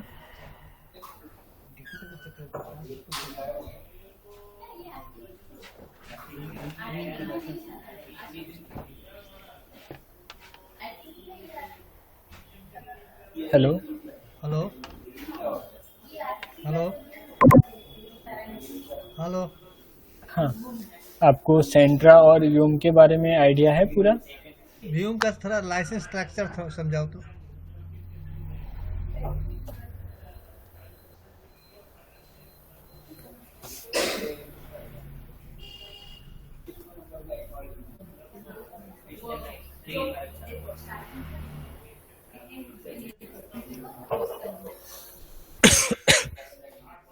ये तो नॉर्मल बस प्रोसेस बताया है कि कस्टमर की जो रिक्वायरमेंट होगी वो SI के पास जाएगी, SI वेड के पास जाएगा और वेड मैट्रिक्स के पास आएगा। और उसका जो टॉपअप प्लान रहता है कि मान लीजिए कि उसमें यूज़र डेज के हिसाब से आपको लाइसेंस परचेज करने रहते हैं। तो यूज़र डेज क्या होता है कि number of users into number of days. मान लीजिए कि 10 यूज़र है और 10 दिनों के लिए आपको चाहिए, तो यहाँ पे आपको ये यूजर डेज दिया है कि अगर 10 यूजर्स रहेंगे और 10 डेज के लिए रहेगा तो 10 मल्टीप्लाई इंटू 10 करेंगे हम तो ये 100 आएगा, तो वो हमारा 100 यूजर डेज हुआ। वैसे ही अगर आपका हाँ मल्टीप्लाई 10 होता है ना? डिपेंड करता है number of users into number of days. अगर यहाँ पे 100 यूजर्स है और आपको सिर्फ 1 मंथ के लिए चाहिए, तो नंबर ऑफ यूजर 100 इंटू 30 करना है, तो आपका वो जितना होगा 3000, तो वो आपको 3000 यूजर डेज का लाइसेंस लेना है। यूजर डेज हो जाएगा। अच्छा हाँ। अच्छा। और ये आपका हर एक पर्टिकुलर मॉड्यूल वाइज डिफरेंट रहेगा। मान लीजिए कि आपने प्लेटफॉर्म क्या ले लिया है, तो वो प्लेटफॉर्म का यूजर डेज अलग होगा 15,000। फिर टाइम अटेंडेंस का भी यूजर डेज अलग होगा। CMM कैफेटेरिया मैनेजमेंट, उसका भी अलग होगा। मल्टीपल तो ऐसे ही होता है ना? हाँ, मल्टीपल सेम होगा। हाँ, कि ठीक है। कितने यूजर्स के लिए और कितने डेज के लिए। अच्छा अच्छा अच्छा। यहाँ पे एक बस केस बताया ऐसा एग्जांपल कि प्लेटफॉर्म यूजर्स कितने चाहिए, टाइम अटेंडेंस के लिए कितने चाहिए, और कैफेटेरिया यूजर्स कितने चाहिए। और यहाँ पे 10 ईयर 50 डेज लिखा है, जिसकी 50 दिन के लिए इतने यूजर्स के लिए चाहिए। तो यहाँ पे ये 300 इंटू 50, 200 इंटू 50 और 100 इंटू 50 किया है। और यहाँ पे प्रोडक्ट ऑफर, वो क्या हम प्रोडक्ट ऑफर करेंगे वो बताया है कि जो कोसेक व्योम टेनेंट होता है, अगर न्यू इंस्टॉलेशन है, न्यू मीन्स की पूरा वो कस्टमर है, क्लाइंट है, तो हमें ये टेनेंट उनको एक देना होगा। उसके बाद यहाँ पे ये आपको ये यूजर डेज के हिसाब से आपको यूजर डेज या फिर जो भी आपका रहता है वो आपको देना होगा। यहाँ पे 10K का 1 दिया है और 1K के 5 दिए हैं। यहाँ पे ये आपका लिखा है कि जो प्लेटफॉर्म होते हैं वो कितने में अवेलेबल रहते हैं वो।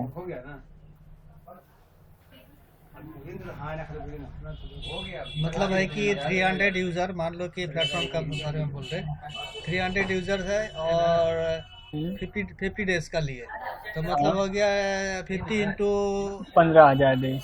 हाँ 15,000 डेज मतलब हो गया कि मान लो कि टोटल 300 यूजर अगर यूज कर रहे हैं, तब तुम्हारा चलेगा 1 मंथ, है कि नहीं?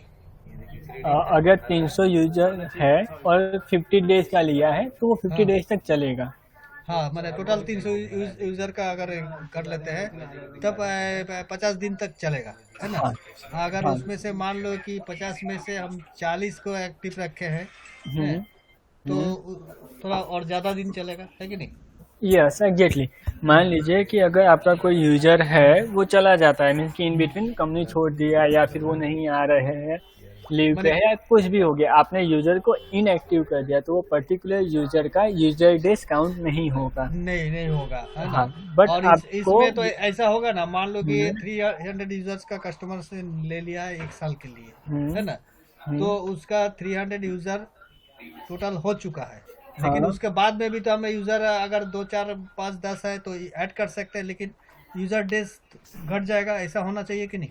Yes exactly. आपने मान लीजिए कि अभी सिर्फ 300 यूजर का लिया, 300 ऐड भी कर लिए, फिर उसके बाद आपके वहाँ पे 10 नए बंदे आ जाते हैं, तो आप 10 यूजर्स ऐड तो कर ही देंगे, एक्टिव भी कर देंगे।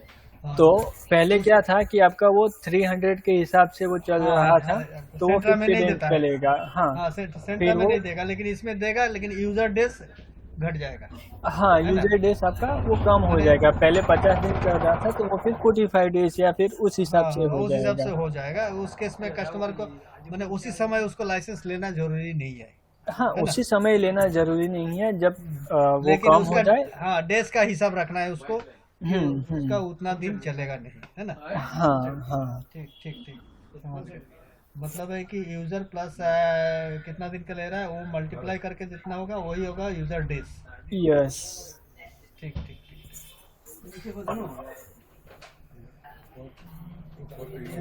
अच्छा, ये तुम्हारा पॉलिसी के लिए हम क्वेश्चन कर सकते हैं, ओटी पॉलिसी? हाँ बोलिए। अच्छा,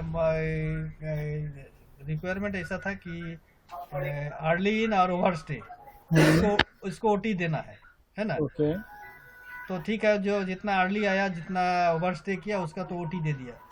अब मान लो कि शिफ्ट टाइम है 9:30 बजे, है ना? बंदा आ गया 7:30 बजे, ओके। दो घंटा तो उसको OT दिखा देता है, लेकिन उस बंदा ने आया है 7:30 बजे, लेकिन वो 11 बजे निकल गया है, उसका फुल डे हो नहीं रहा है ना। तो ये HR बोलता है कि अगर फुल डे नहीं किया है तो उसको OT नहीं होना चाहिए, उसमें से OT से उसको काउंट करके 8 घंटा करना है। तो उस केस में क्या किया जाए?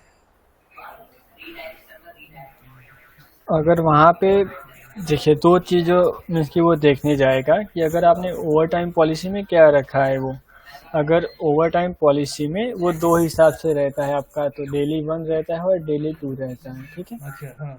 तो उसमें से आपने कौन सा कॉन्फ़िगर किया है वो इसके ऊपर डिपेंड करेगा। डेली 1 में क्या करेगा, डेली 2 में क्या करेगा? डेली 1 रहता है, उसमें आप जो कंपोनेंट रहते हैं वो ऐड कर सकते हैं कि जो अर्ली इन और ओवरस्टे हो जाए वो। ठीक है। और डेली 2 में? हेलो, कि आपका जो शिफ्ट आवर्स है वो 8 आवर्स है, ठीक है। हाँ। तो यहाँ पे आप स्टार्टिंग में 0-0 डाल देंगे, मतलब स्टार्टिंग रेंज तो उसका 0-0 ही होगा। और उसके बाद यहाँ पे डालेंगे आप 8 आवर्स। अच्छा। आपका जो शिफ्ट टाइम होगा वो, क्योंकि अगर 8 घंटे का शिफ्ट है तो 8 आवर्स, 8:30 है तो 8:30, ठीक है। और उसके बाद यहाँ पे मिनिमम आवर्स डालना है कि अगर आपको 30 मिनट मिनिमम करना चाहिए, उसके बाद रहना चाहिए वो। और यहाँ पे एप्लीकेबल डेज डाल के ओके कर देना है। तो ये क्या करेगा कि आपका 8 आवर्स होने के बाद ही OT कैलकुलेट करेगा। अच्छा। डेली 2 में ये है। और आपका जो डेली 1 वहाँ पे होगा, उसकी वजह से क्या हो रहा है कि आपने अर्ली इन कंपोनेंट रखा हुआ है, जिसकी वजह से वो स्टार्टिंग में ही अगर आ जाता है। यहाँ पे आपने शायद रेंज 4 आवर्स या 2 आवर्स इतना कुछ रखा होगा। तो वो अगर जल्दी आ जाएगा तो वो अर्ली इन उसे काउंट कर लेता है।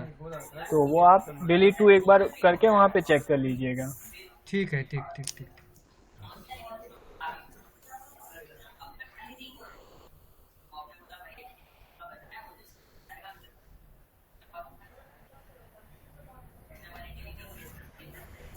ओके। फिर यहाँ पे आता है ये हार्डवेयर फैमिली। तो मोस्टली जो नए डिवाइसेस है जो है वो भी यहाँ पे है। तो एक बार बस ऊपर से देख लेते हैं।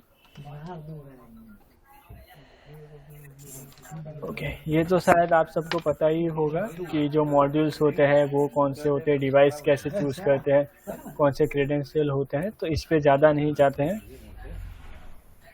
तो अब आ गया इसमें प्रोसेस में। ओके। जो आर्गो सीरीज रहता है उसके बारे में शायद आपको पता ही होगा। आर्गो फेस में 3 मॉड्यूल्स रहते हैं, उसकी 3 टाइप के डिवाइसेस रहते हैं। उसमें आपको लेना होता है आपके रिक्वायरमेंट के हिसाब से। अगर आपको EMPROX चाहिए रीड ओनली तो वो लेना रहता है आर्गो FOE 212 या फिर FOI या फिर FOM। I मीन्स HID है और M मीन्स माइफेयर है। उस हिसाब से 3 वेरिएंट आते हैं आर्गो में।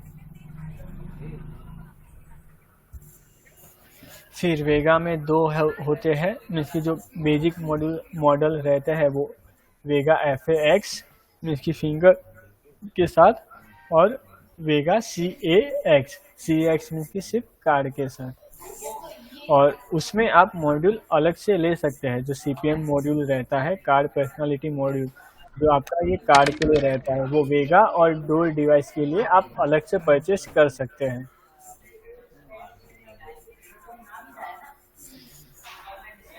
और यहाँ पे ये बस आपका डायग्राम बताया है कि पर्टिकुलर जो आपका कनेक्टर रहता है उसमें आप क्या चीज़ कनेक्ट कर सकते हैं, वो यहाँ पे बताया है, ठीक है।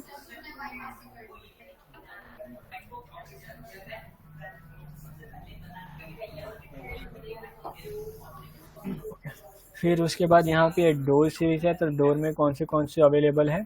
डोर FMX के अंदर सिर्फ एक मल्टी फैक्टर सेंसर होता है, फिंगरप्रिंट सेंसर, वो इसमें एक्स्ट्रा है और ये डिस्प्ले है। और बाकी के जो डोर डिवाइस है, एक PVR है, पाम विंड रीडर, और ये जो FOP होता है वो आपका एक्सेस कंट्रोल के लिए यूज होता है, और FOT होता है वो सिर्फ टाइम अटेंडेंस के लिए यूज होता है। दादा आप बात कर हाँ। अब रुको ना, अभी काम चल रहा है तो तुम बीच में डिस्टर्ब कर जाते।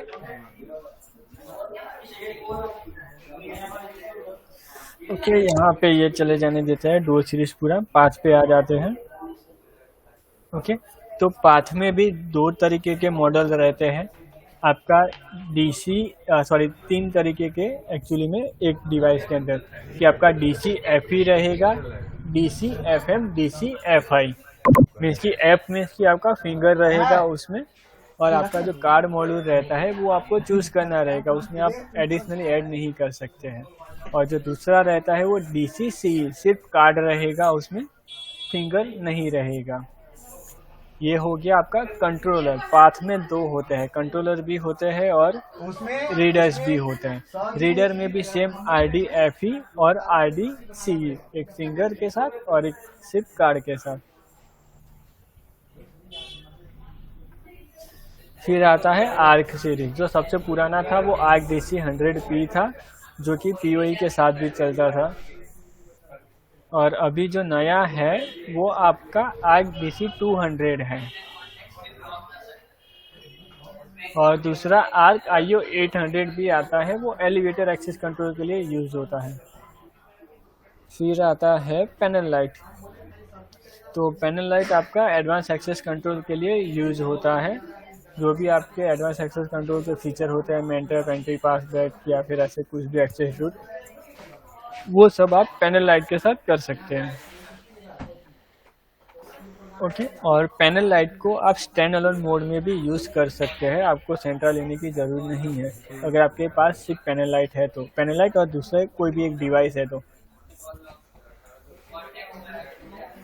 फिर आते हैं कोसेक एसेसरीज पे।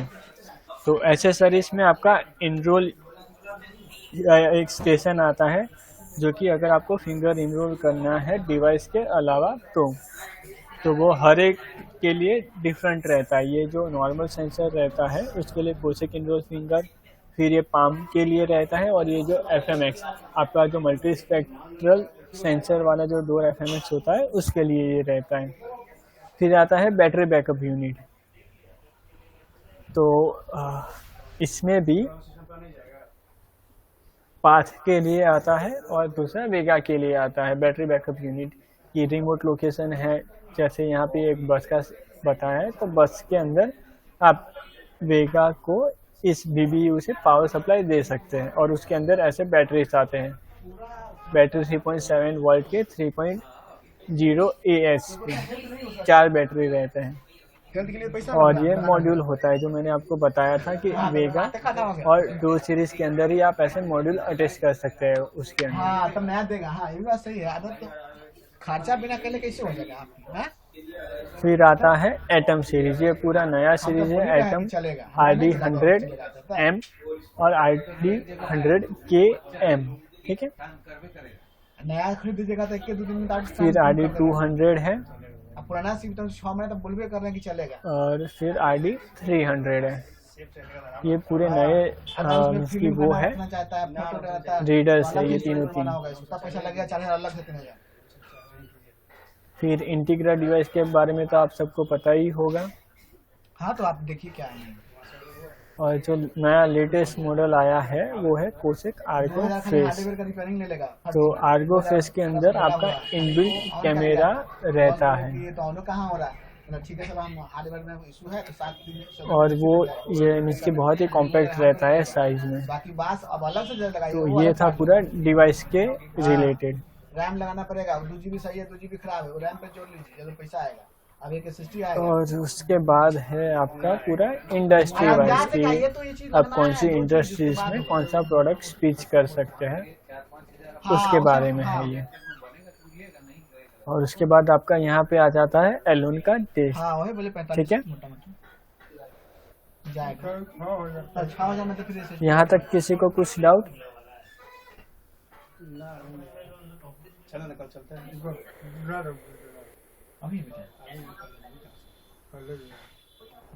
हेलो, पेपर निकालिए, पेपर ले लो बबलू भाई।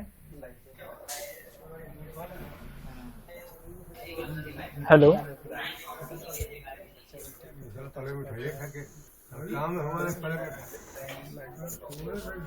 जहाँ तक किसी को मतलब आलाप जी, मेरी आवाज आ रही है? हाँ अभी आ रही है, बोलिए सर। सर, अभी हमारी बात हो रही थी आपसे एक कोसेक मोड के रिगार्डिंग, है ना? तो मैंने ऐप तो इंस्टॉल कर ली है, बट